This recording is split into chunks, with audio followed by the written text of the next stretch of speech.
ሰበር ዜና ተሰምቷል። በሁሉም ከተሞች ህዝብ አንቀጥቅጥ ሰላማዊ ሰልፍ መጠራቱ ተሰማ። በተመሳሳይ ሰዓት የሚደረጉት እነዚህ ሰልፎች ምክንያታቸው ታውቋል። ጉዳዩ በዘገባችን ተይዟል። በጎረቤት ሀገር እየተደረገ ያለው ጦርነት ወደ ኢትዮጵያ እየተስፋፋ ነው ተባለ። መንግስት ስጋቱን ተከትሎ ሰራዊቱ በተጠንቀቅ እንዲቆም ማዘዙም ታውቋል። ይህንንም በዝርዝር ይዘኗል። በወልቃይት ከባድ ፍጥጫ ተፈጠረ። ውጥረቱን ተከትሎም ወጣቶች መገደላቸው ታውቋል። ፕሬዚዳንት ትራምፕ በኢትዮጵያና በአፍሪካ ቀንድ የሚገኙ አምባሳደሮቻቸውን በአስቸኳይ ወደ ዋሽንግተን ጠርቷል። የኢትዮጵያ የብር ዋጋ በተያዘው የአውሮፓውያን ዓመት ብቻ ከአሜሪካ ዶላር አንጻር ዋጋው 15 በመቶ መውረዱ ተሰምቷል። ይህ ኢትዮ ፕላስ ነው። ኢትዮ ፕላስን ሰብስክራይብ፣ ቪዲዮዎቹን ደግሞ ላይክ እና ሼር በማድረግ ጥቂት ደቂቃዎችን ከኛ ጋር እንድታሳልፉ እንጋብዛችኋለን።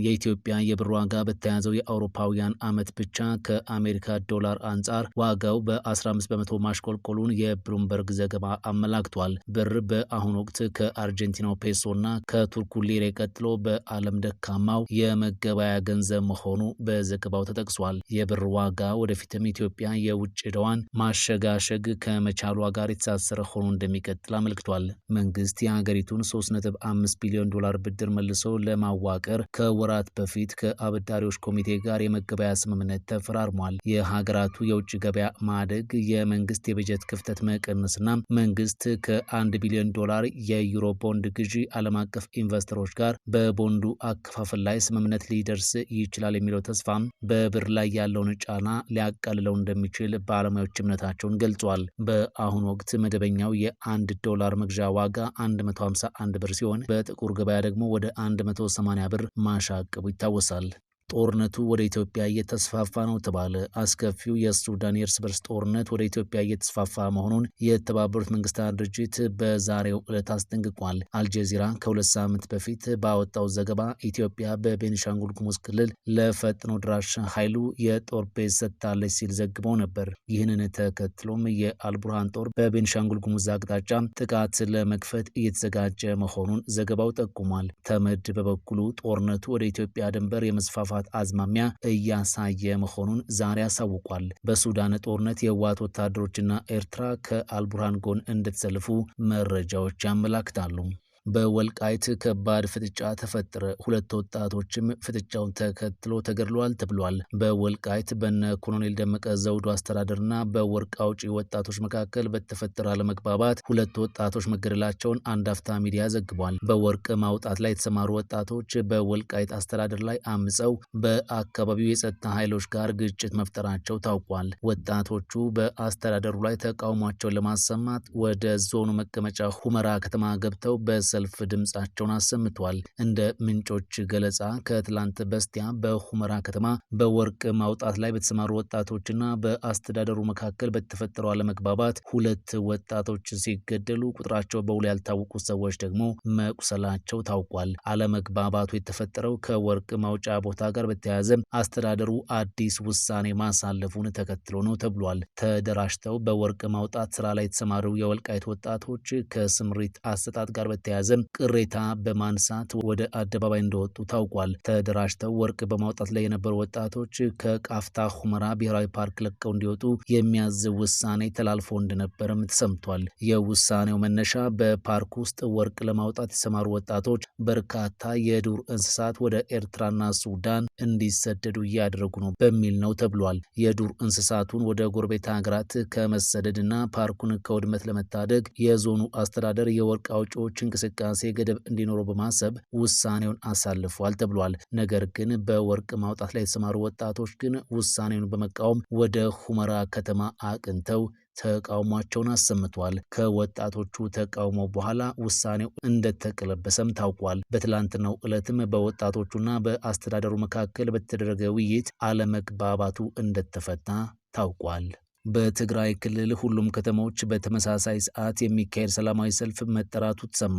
ሰልፍ እንዲወጡ ጥሪ የቀረበላቸው የንግዱ ማህበረሰብ አባላት ሲሆኑ የሰልፉ ምክንያትም አዲሱን የግብር አዋጅና ታክስ እንዲሁም ወለድን የተመለከቱ ጉዳዮችን ለመቃወም እንደሆነ የክልሉ ንግድና ኢንዱስትሪ ምክር ቤት ኃላፊን ጠቅሶ የክልሉ ቴሌቪዥን ዘግቧል።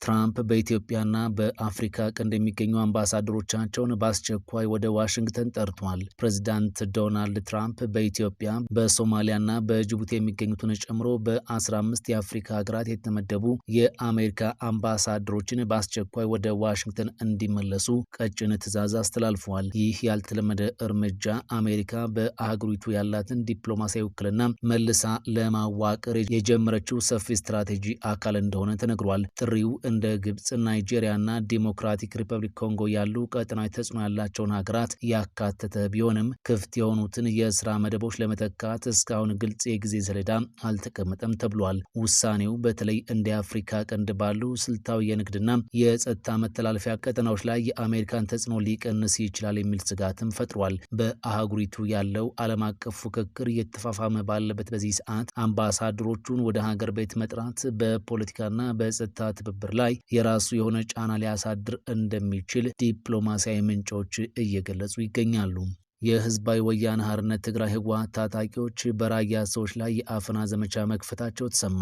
በአማራ ክልልና በትግራይ ክልል መካከል የማንነትና የወሰን ጥያቄ ከሚነሳባቸው ቦታዎች መካከል የራያ አላማጣ ቀጠና ተጠቃሽና ግንባር ቀደሙ እንደሆነ ይታወቃል። የሰሜኑን ጦርነት ተከትሎም የራያ አላማጣ ኮረም ቀጠና በአማራ ክልል የአስተዳደር ውስጥ ለዓመታት ያህል ቆይቷል። ሆኖም በፌዴራል መንግስትና የህዝባዊ ወያነ ሓርነት ትግራይ ህወሓት መካከል በፕሪቶሪያ የሰላም ስምምነት መፈረሙን ተከትሎ የአማራ ክልል የሲቪልና ወታደራዊ አስተዳደር ስርዓቱን በማፈራረስ ጠቅልሎ ወጥቷል። ይህንን ተከትሎም የህዝባዊ ወያነ ሓርነት ትግራይ ህወሓት ታጣቂዎች የራያ ቀጠናን ሙሉ በሙሉ በመቆጣጠር የራያን ህዝብ ለእስርና ለመከራ እየዳረጉት ነው ተብሏል። የአዩዘ ሀበሻ የመረጃ ምንጮች እንደሚሉትም የህዝባዊ ወያነ ሓርነት ትግራይ ህወሓት ታጣቂዎች የራያ አላማጣ ወረዳ ጥሙጋ ቀበሌና በአላማጣ ከተማ 04 ቀበሌ ሀርኪሳ ጎጥ በሰዎች ላይ የአፈና ዘመቻ ከፍቷል። በዚህም ታህሳስ 14 ከሌሊቱ 9:30 በአጠቃላይ 19 ሰዎች በታጣቂዎች ታፍነው ወዳልታወቀ ቦታ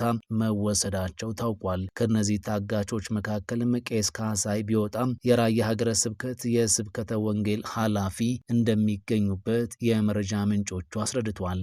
የክሬምሊን ቃል አቀባይ ዲሚትሪ ፔስኮቭ ፕሬዚዳንት ፑቲን ከፈረንሳዩ አቻቸው ኢማኑኤል ማክሮን ጋር ሊገናኙ እንደሚችሉ ፍንጭ ሰጥቷል። ውይይቱ የሚሆነው ግልጽና ጥርት ባለ የመከባበር መንፈስ እንጂ እንደ ተማሪና አስተማሪ አይነት አይደለም ብለዋል ፔስኮቭ። የጋራ መግባባትና ዓላማ ተኮር ግንኙነት ሊሆን እንደሚችል ሩሲያ ከወዲሁ ገልጻለች። ባለፈው አርብ የሩሲያን ገንዘብ ለዩክሬን መስጠት በሚቻልበት ሁኔታ የአውሮፓ ሀገራት በብራሰልስ ቢመክሩም ከስምምነት ሳይደርሱ ተበትነዋል። ማክሮንም አንዳንድ ሀገራት በተናጥል ከሩሲያ ጋር እንደሚመክሩ ገልጸው የአውሮፓ ህብረትና ዩክሬንም ከፑቲን ጋር ለመወያየት እቅድ ቢኖራቸው ይመረጣል ብለዋል። የአውሮፓ ህብረት ግን ፑቲንን በተናጥል ለማግኘት መሞከር አደጋ ያለውና ተገቢነት የሌለው ነው ሲል አሳውቋል። ይህ የማክሮን ንግግርና የአውሮፓ ህብረት መግለጫ መለያየት ህብረቱ መሰንጠቁን የሚያመላክት ነው ሲሉ ፖለቲከኞች አስተያየታቸውን ሰጥቷል። የክሬምሊን ባለስልጣናት ፑቲን ትሁትና ጥሩ ክሎት ያለው ሰው ካገኙ የመወያየት ችግር የለባቸውም ሲሉ አስታውቋል። ከፈረንጆቹ 2022 ወዲህ ፑቲንና ማክሮን ባለፈው ሐምሌ 2025 በስልክ ማውራታቸው አይዘነጋም። የአውሮፓ ህብረት በዩክሬን ጉዳይ ውስጣዊ ክፍፍል አጋጥሞታል የሚሉ መረጃዎችም በስፋት በመውጣት ላይ ናቸው። ይህ ኢትዮ ፕላስ ነው። ኢትዮ ፕላስን ሰብስክራይብ፣ ቪዲዮዎቹን ደግሞ ላይክ እና ሼር በማድረግ ስለምትደግፉንና ስለምታበረታቱን ከልብ እናመሰግናለን።